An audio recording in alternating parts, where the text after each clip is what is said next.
बूढ़े कबूतर ने बताया कि भाग्य और बुद्धि में बड़ा कौन है। कहानी बड़ी ही प्रेरणादायक और ज्ञानवर्धक है, इसलिए कहानी के अंत तक हमारे साथ बने रहें। प्राचीन समय की बात है। एक बूढ़ा कबूतर और नीलकंठ पक्षी शिव मंदिर के पास एक वट वृक्ष पर बैठे हुए थे। रोज उनका उठना बैठना वहीं होता था और वे भगवान भोलेनाथ की पूर्ण श्रद्धा से भक्ति किया करते थे।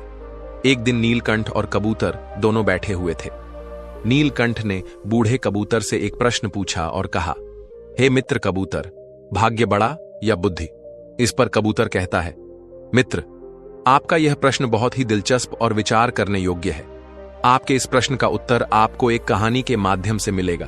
तुम शांत चित्त होकर बैठ जाओ, मैं तुम्हें कहानी सुनाता हूं। नीलकंठ कहता है, ठीक है, और शांत चित्त होकर बैठ जाता है।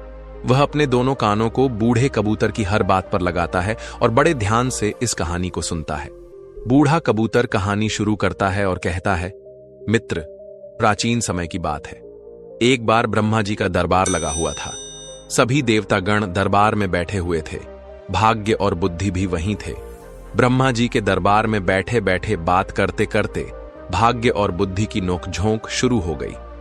जब यह बहस काफी बढ़ गई तो भाग्य कहता है, जो काम मैं करता हूं वह यह बुद्धि नहीं कर सकती। बुद्धि बोली, मूर्ख मत बनो। जब मैं किसी का साथ छोड़ देती हूं तो वह आदमी पागल हो जाता है, मृत्यु को प्राप्त हो जाता है। तुम कितना भी उसका साथ दे दो, लेकिन वह मेरे बिना कुछ नहीं कर सकता। भाग्य बोला, अरे मूर्ख बुद्धि, तुम नहीं जानती कि जिसका साथ मैं छोड़ देता हूं, फिर तुम चाहे कितना भी उसके साथ रहो, उसका भला कैसे हो सकता है? जब मैं यानी उसका भाग्य ही उसके साथ नहीं रहूंगा तो क्या वह कभी भाग्यवान या धनवान हो पाएगा? नहीं, ऐसा कदापि नहीं हो सकता। भगवान ब्रह्मा के दरबार में दोनों में ऐसे ही वाद विवाद बढ़ता गया। दोनों एक दूसरे से झगड़ने लगे। बुद्धि कहने लगी, मैं बड़ी हूं और मैं ही श्रेष्ठ हूं। भाग्य कहने लगा, नहीं, तुम मुझसे बड़ी कैसे हो सकती हो? मैं बड़ा हूं और मैं ही श्रेष्ठ हूं। तभी ब्रह्मदेव ने दोनों को बहस करते हुए देखा और मन ही मन सोचा, भाग्य और बुद्धि दोनों महान देवता हैं। ये दोनों इस दुनिया के शक्तिशाली और प्रभावशाली देव हैं और यह आपस में इस तरह झगड़ रहे हैं, जो ठीक नहीं है। इनका फैसला तो मुझे ही करना होगा। ब्रह्मदेव ने बुद्धि और भाग्य से पूछा, तुम दोनों झगड़ क्यों रहे हो? भाग्य कहने लगा, ब्रह्मदेव, मैं जिस मनुष्य का साथ छोड़ देता हूं वह मनुष्य क्या कर सकता है? वह तो अपना सारा जीवन गरीबी और दरिद्रता में गुजारता है।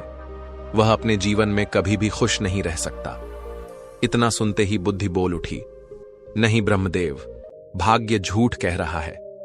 जब मैं किसी का साथ छोड़ देती हूं तो भाग्य चाहे उस मनुष्य का जितना भी साथ दे, वह कुछ नहीं कर सकता। बुद्धिहीन मनुष्य तो मृतक के समान होता है। भगवान ब्रह्मा ने दोनों की बात ध्यान से सुनी। उनकी बात सुनकर ब्रह्मदेव मन ही मन सोचने लगे, इन दोनों की समस्या तो बहुत गंभीर है, इसका फैसला कैसे किया जाए? फिर ब्रह्मदेव ने दोनों से कहा, ऐसे पता नहीं चलेगा, आप परीक्षण कीजिए। भाग्यदेव, आप अपने भाग्य का परीक्षण कीजिए और बुद्धिदेव, आप अपनी बुद्धि का। इसका प्रयोग करके बताइए कि तुम दोनों में से कौन बड़ा और श्रेष्ठ है। भाग्यदेव बोला, ब्रह्मदेव, जैसा आपका आदेश होगा मैं उसी का पालन करूंगा। ब्रह्मदेव ने कहा, आप मृत्युलोक को ध्यान से देखिए। ब्रह्मदेव ने भाग्यदेव और बुद्धि को मृत्युलोक दिखाया और कहा, देखो, इस जंगल में एक गरीब बुढ़िया और उसका इकलौता 20 वर्ष का बेटा झोपड़ी डालकर रहते हैं। वे बहुत ही गरीब हैं। उन्हें खाने के लिए अनाज का एक दाना भी नसीब नहीं हो रहा है। अब तुम दोनों इन पर अपने भाग्य और बुद्धि की शक्ति आजमाओ। तुम दोनों में से जो भी इस गरीब बुढ़िया के बेटे को धनवान बना देगा या सम्राट बना देगा, वही तुम दोनों में से बड़ा और श्रेष्ठ माना जाएगा। ब्रह्मदेव की बात सुनकर भाग्यदेव कहने लगा, परमपिता, यह तो छोटी सी बात है। भाग्य की बात सुनकर बुद्धि बोली, यह छोटी सी बात कैसे हो सकती है? जब तक मैं उसका साथ नहीं दूंगी तुम इसे कभी राजा नहीं बना सकते, सम्राट नहीं बना सकते। भाग्य ने कहा, बुद्धि, तुम नहीं जानती, अगर मैं उसका साथ दूंगा तो इसे राजा ही नहीं बल्कि एक महान सम्राट बनाऊंगा।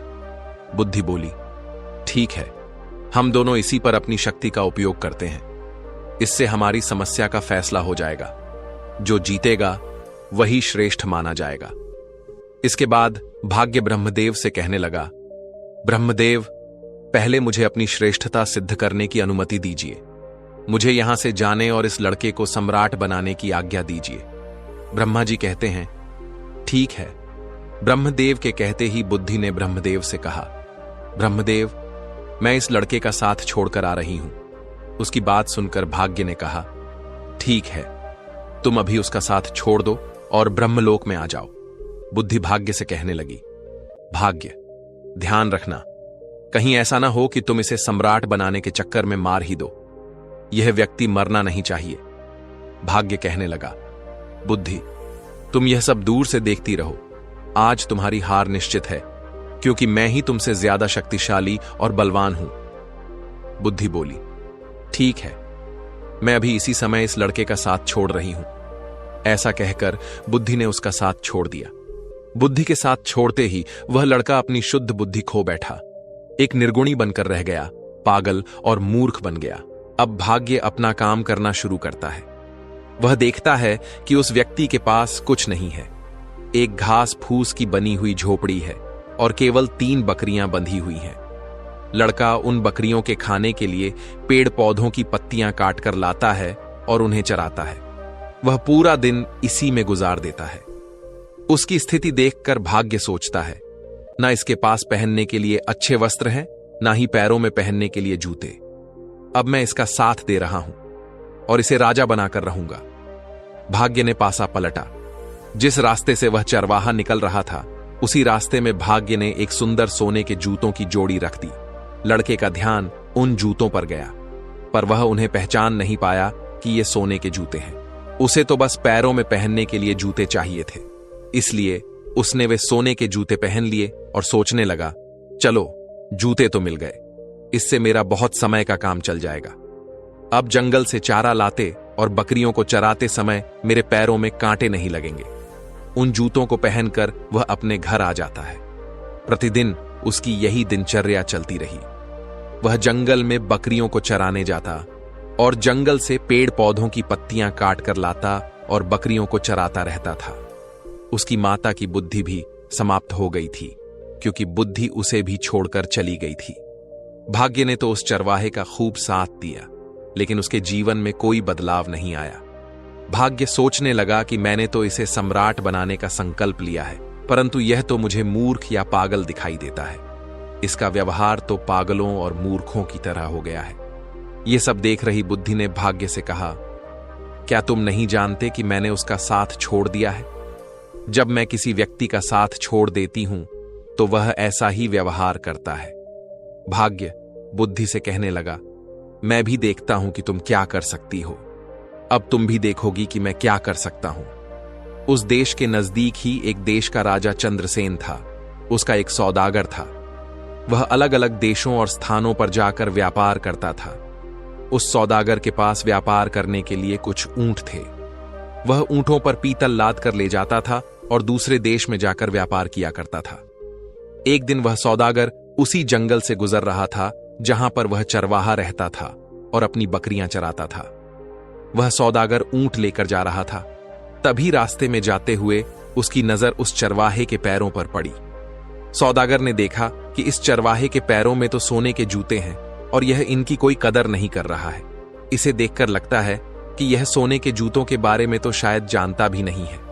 सौदागर अपने ऊंट से नीचे उतरकर उस चरवाहे से पूछने लगा, भाई, तुम ये जूते कहां से लाए हो? उस चरवाहे ने उस सौदागर को बताया, ये जूते मुझे इस जंगल में रास्ते पर पड़े हुए मिले थे। सौदागर ने उस चरवाहे से पूछा, क्या तुम इन जूतों को बेचना चाहोगे? तो उस चरवाहे ने कहा, जरूर बेच दूंगा। इन्हें पहनते पहनते मुझे बहुत समय हो गया है, लेकिन यह टूटते या फटते बिल्कुल भी नहीं है। ये तो काफी समय से ऐसे ही हैं। व्यापारी ने चरवाहे से कहा, ये जूते मुझे बेच दो। इन जूतों के बदले में जो चाहो मुझसे वह ले लो।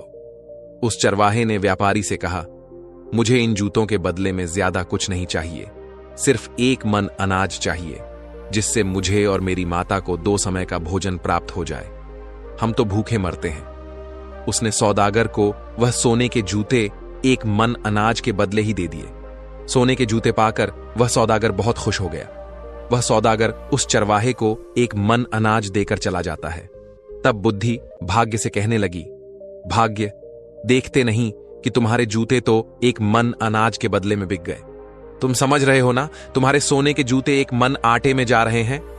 भाग्य ने बुद्धि की बात सुनकर कहा, बुद्धि, तुम चिंता मत करो। मैं जिसका साथ देता हूं उसे कोई भी राजा बनने से नहीं रोक सकता। मैं इसे एक महान सम्राट बनाकर ही रहूंगा। बुद्धि कहने लगी, भाग्य, तुम मेरे बिना कुछ नहीं कर सकते। देखना, तुम इसे अवश्य मार दोगे। यह बेचारा कहीं राजा बनते बनते मर न जाए। भाग्य ने कहा, बुद्धि, तुम कैसी बातें कर रही हो, देखना अब मैं क्या करता हूं। और इतना कहकर भाग्य फिर से उस व्यक्ति के पास आता है। भाग्य ने दूसरे सोने के जूतों की जोड़ी, जो सोने चांदी और जड़ाऊ हीरों से जड़ी हुई थी, उसी रास्ते पर रख दी जिस मार्ग से चरवाहा बकरियों के लिए पत्ते लेने जंगल से जा रहा था। उस चरवाहे को फिर से सोने के जूते मिले तो वह तो बड़ा प्रसन्न हो गया। उधर सौदागर पहले वाले सोने के जूते पाकर बहुत खुश था। चलते चलते वह सोचने लगा, क्यों ना मैं इन्हें अपने राजा को भेंट करूं ताकि महाराज प्रसन्न होकर मुझे कुछ इनाम दें। यह सोचकर वह सौदागर सोने के जूतों को लेकर महाराज चंद्रसेन के महल में गया। राज दरबार में जाकर उसने वह सोने के जूते राजा को दे दिए और कहने लगा, महाराज, यह स्वर्ण जूते मैं खास तौर पर आपके लिए लेकर आया हूं। ये जूते अद्भुत हैं। ऐसे जूते तो हमारे महाराज के पास होने चाहिए थे। महाराज चंद्रसेन जूतों को देखकर बहुत प्रसन्न हुए।